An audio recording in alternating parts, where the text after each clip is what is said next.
They say dance like no one is watching. And if you love dance, this episode is especially for you. Thank you for watching the SAK show, brought to you by MacCoffee. And today's special guest is a professional dancer.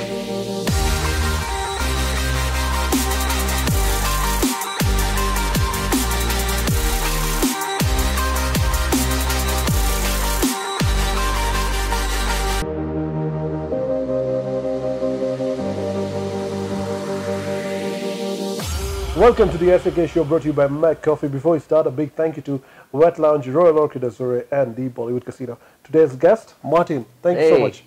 Good to see you again. Thank you for your time and thank you for coming here. It's always a pleasure to meet you. Pleasure to see you as well. Before I start, I just love your positive energy. Thank you. It's like whenever I meet you, you're always energetic, happening, smiling, and I just love that aura about you, brother.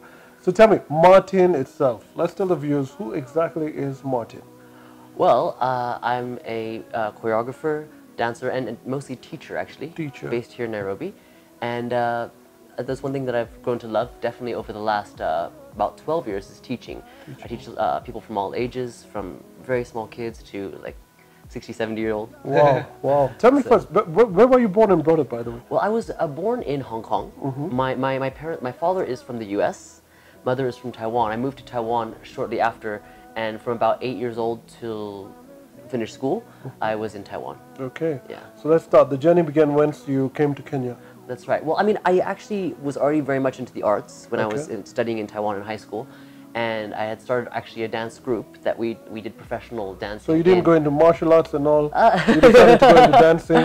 That's a good question. That was an interest as well, but I think the money was more in dancing. So also I love it. So there was a couple of amusement parks and department stores that would hire our like kind of teen dance group to perform at these So you used to dance when you were in Hong Kong? Taiwan. Oh, yeah. Taiwan, sorry, yeah. That's right, yeah. Okay. And then a friend of mine who was actually living here in Kenya, who had actually grown up with, but he'd moved here like a couple years before I moved. Okay. He said, hey, you know, we're thinking of starting a dance group, and I thought of you guys, and so why don't you come down, me and my twin brother, and help us out. And help us to start this dance group thing, because I know that that's what you're into. Yeah. So just finished school, did a bit of an art course in college, and the arts, not like fine arts, but dancing, rather performing arts. Okay. And so you actually studied dancing and all performing that? arts. Yeah. Okay. Yeah. Okay. And since when did you realize you actually have this in you? Oh, from very young. I mean, my parents, my dad is also very musical. Okay. And so, but more along the lines of singing and playing guitar. But he always liked us to perform, so we used to do little performances, you know, even as a kid, for, you know, the Rotary Club, Lions Club, you know. So he used to encourage you to do all this? Yeah, and I did a few, like, recordings as a kid as well, because I sing as well, so yeah. Oh, nice. So you're singer, dancer, choreographer. Right, so you moved to Kenya then? Right. Well, the primary reason actually to moving here was, as well, to join a charitable organization called Action and Focus. That was the birth of Action and Focus. Well, yeah. What year was this? Well, this was 99. 99, yeah. okay. Towards the end of 99. I remember there was a big worry about Y2K at the time. Because, you know, especially also moving to Africa, like, whoa. What's going to happen? Yeah, what's going to happen? That was funny. But, so yeah, moved here, and it was an organization that was organizing, like, free medical projects all over the country, as well as helping, like, disadvantaged kids in the homes here in Nairobi in the slums. And then the idea was to use dance as a way to raise awareness and funds for the work, you know? And so that's how I started out. And that's when I was also introduced to Bollywood music, because before then I would only, you know, dance and choreograph to, say, Latin music, hip-hop dance, bit of jazz, you know.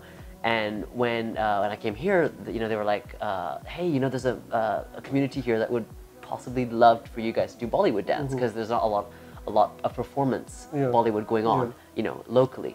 So that's when I started learning that, and that was fun.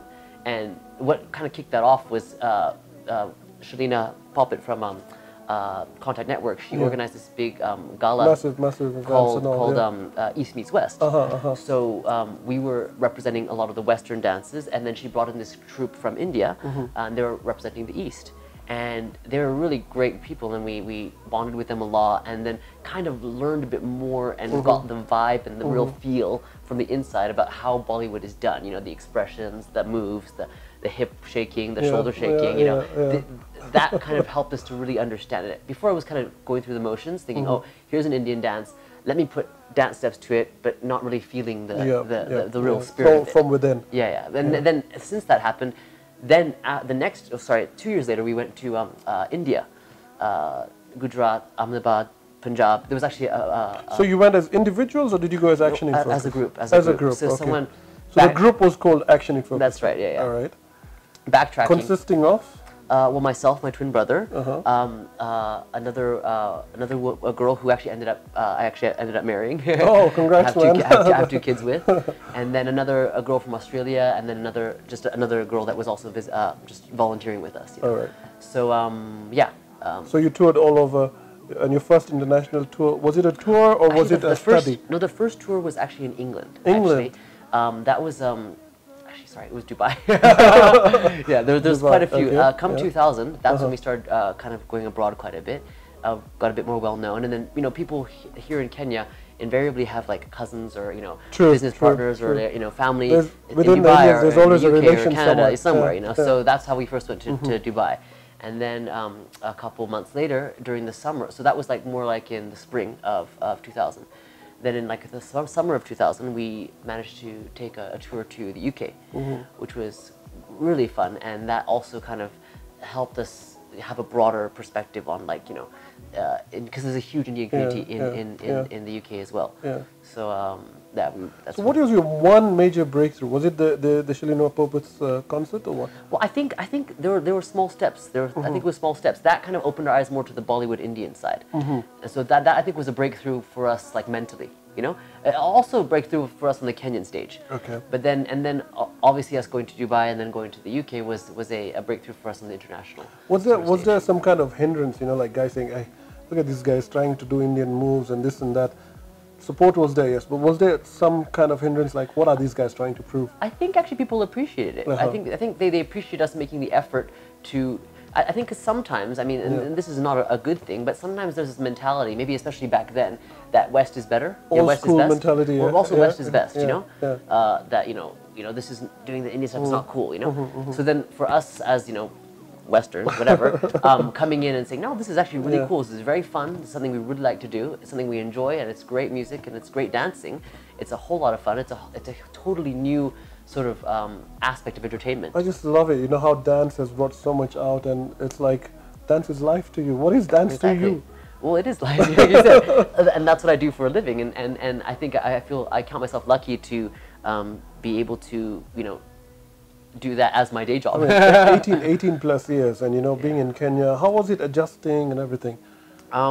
It took a little bit of an adjustment because when we first got here, remember, that was 18 years ago. So I think the only supermarket that was around was like Uchumi, and there was like restaurants were few and far between. Everything was in limit. It was the biggest mall was Art Center, and it just everything was really small. And so coming from Taiwan, which is very a cosmopolitan, metropolitan city, with like sky trains and underground trains and transport everywhere, it was a change, and the pace was a bit slower. But the thing is, you get used to it. But also, Kenya's been grown a lot since then as well. Nairobi especially has gone really fast paced, and the food is amazing, and the party scene is amazing. Has to be there. Now, tell me, when you got into dancing and everything, you also started singing.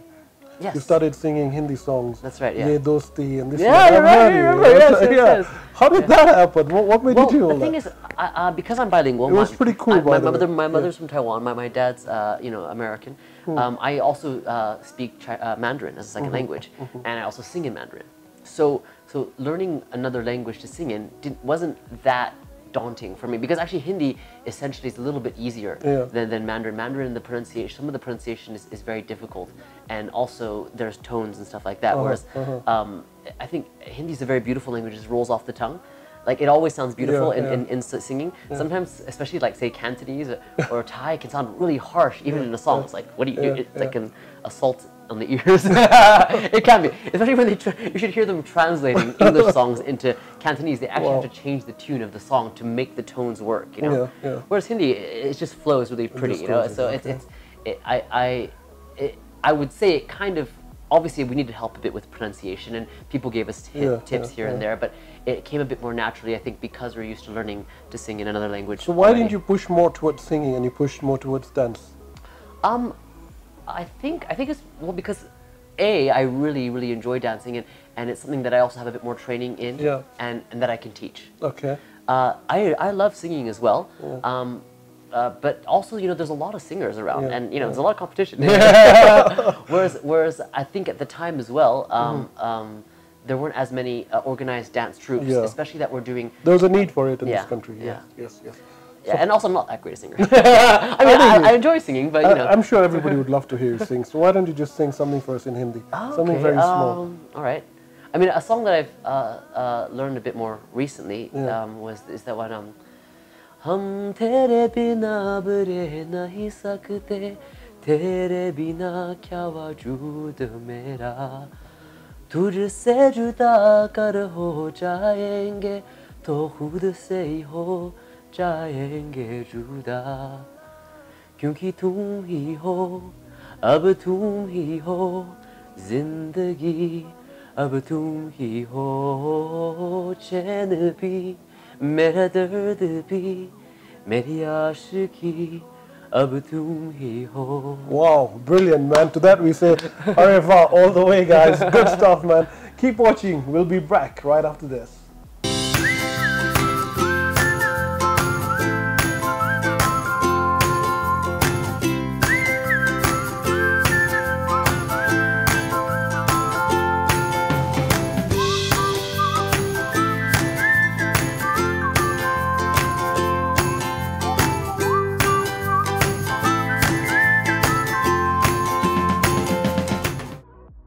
Tell me, Martin, what happened to Action in Focus? Well, I mean, Action in Focus is essentially still here. We still have a very big presence in the humanitarian sector. You know, we're still doing our medical camps, and you know. You were the founder of Action in Focus? No, I actually joined. You joined it. There's other people behind the scenes, you know, doing it. But as far as dance troupe goes, I guess you could say we've downsized, and I think this is mainly due to family. You know, my twin brother, who was dancing with me for a good 10 years. Seriously, I could never tell the difference between you guys. But then now I can see the hairstyles and all that, and that also different. Well, I mean, you should know that my hair is actually naturally white. Well, are you serious? Yes. Wow, it's natural. When I was 19, it was already going there, and I would dye it black because it looked, you know, I thought it would look weird at the time. No, and then dope, now I've just like kind of let it. I'm very prematurely gray. But anyway. No, so my twin brother, he actually married a woman who had 4 kids from her previous marriage. Okay. So they had a huge brood to take care of, 4 kids, and then they had one more between them. So as you probably know, private schooling in this country can be a bit high. The cost is pretty high, and they couldn't continue here in Kenya, so they had to go back. They're both from the U.S., so it was easy to settle back in the U.S. You know, free schooling and things like that. All right. So that was a huge kind of, I guess, subtraction from the large, Action Focus group.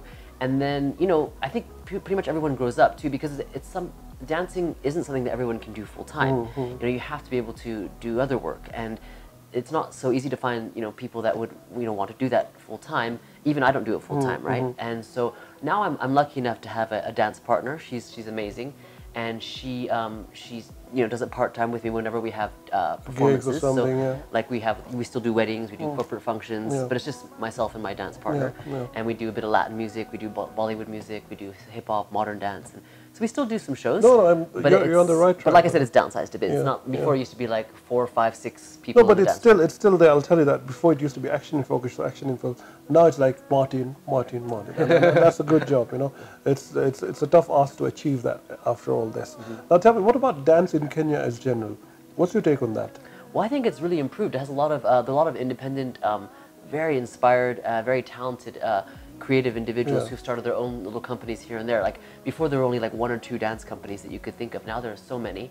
I think that what Kenya could probably bring a bit more, what could come a bit more to Kenya, which would be like professional, sort of what is it, competition level ballroom, and ballet.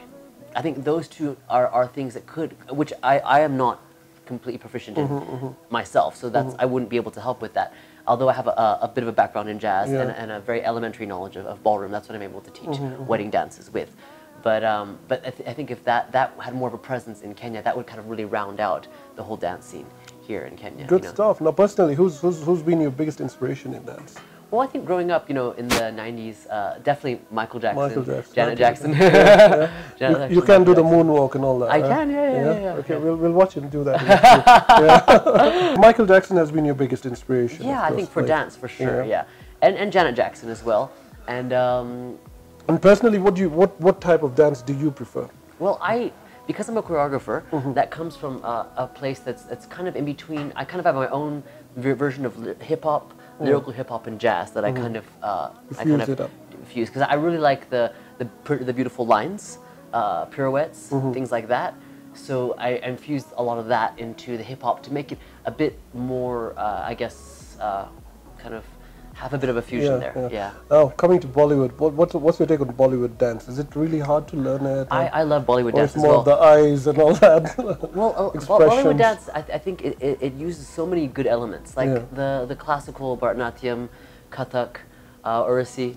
A few of these, they use a lot of the different classical ones, and they merge it with a bit of Latin, a bit of samba, make it really sexy, and a bit of hip hop as well. That you have some real crunking, ones as well, and like say people like Hrithik Roshan, who's wow, he's like ridiculously. I remember seeing him in Kahona Pyar in 2000. We were watching that on the plane and thinking, that is amazing. And I think, I guess being a bit old school, you could say him, Aishwarya Rai, have been some of the legends from that are like Madhuri Dixit, have been some of the legends from say the 90s to the 2000s. And I believe you've performed alongside or opened for a couple of international acts. Tell us more. There was a really exclusive wedding in Dubai that we did a couple years back, and they flew Shah Rukh Khan in because he was a personal friend of one of the sheikhs who was, it was a local wedding, it wasn't an Indian wedding, but they love Shah Rukh Khan there, the local Arabs there, Dubai's lovely. So they flew him in, especially his literally like all these these jeeps, these Humvees all coming in, straight from the airport. He was gonna fly right back out after the thing, and and it was so nice. We shook his hand. We did a chamak chola behind him, and then he just kind of talked to us a bit and just in front of just to entertain the wedding guests. Awesome. Yeah. Now, one artist that you would love to perform alongside. That's a really good question. I haven't given that much thought, to be honest.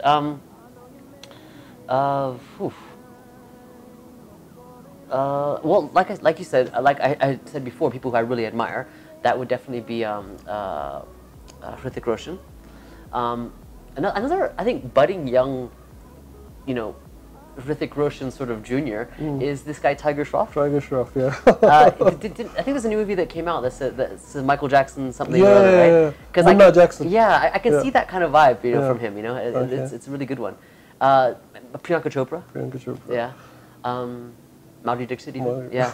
Oh yeah, I guess. Good stuff. So tell me, now coming at the current situation, you actually teach dance, and I was reading, by the way, before we get into that fat people can't dance.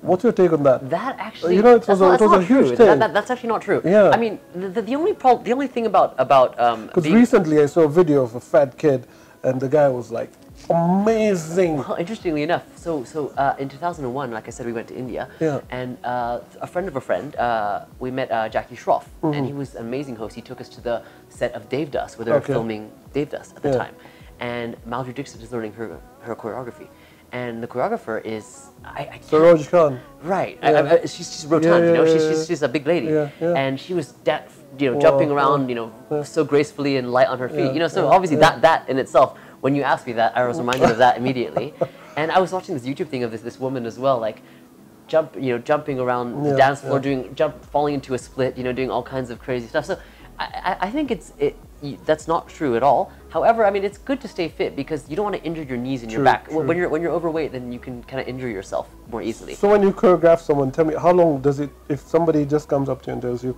Martin, I want to learn how to dance to this particular song, how long would it take for that person? Well, I mean, everybody genetically has different levels of skill and talent, and some people just have raw talent. I mean, I've taught you know, groups of kids where one kid is 7, one kid is 14. The 7-year-old picks it up like that and learns everything the 14-year-old is struggling. So it's not always about, sometimes it's just about, you know, genetics and, you know, if you naturally have the rhythm. But generally, I think it would take about maybe 6 to 8 hours. That's 6 to 8 lessons, I guess, if you want to learn a very kind of skilled, advanced level choreography. Oh, good stuff. So tell me about your dance school now. Tell us more about that. Well, I teach at Where a few different schools. Where do you teach and all that? I teach at and a few how different can somebody schools become a student as well? Well, I don't have a advanced running class right now. So usually for those, I teach one-on-one, because people are also usually at different levels. I'm also open to a group of, say, like, you know, people who want to learn, joining forming a little group together. Then I can come teach them, you know, if that's what they would like to do. I teach wedding couples as well, ballroom and, you know, salsa, cha-cha, waltz, bolero, you know, and then a bit of choreography, just to make that first dance so much fun and just to make an impact. Wow. Awesome, awesome. Any advice to all the viewers out there who want to go into dancing and who want to take dance as a serious hobby? Dance is amazing, and the wonderful thing about dance is it's also exercise, and physical activity exercise just gives you those natural endorphins and serotonin. And so you mentioned before that you know, you always feel a lot of energy. Well, I think it's because I'm active, and then when you're active, that's your sort of true. It gives you that life. So yeah, if you want to follow dance, I think that's one thing that will definitely keep you happy and like on a high level of energy. So Martin, it was a pleasure having you here. Thank you so much. Thanks for having me. We wish you all the best. Trust me, I want to learn a few moves, so I'll come to you. Right? We'll do that, yes. Thank you so much, guys. Thank you so much for watching, guys. Keep watching. It's the SAK Show on Zindagi TV. Like, share, subscribe. As for now, let's see Martin do the moonwalk.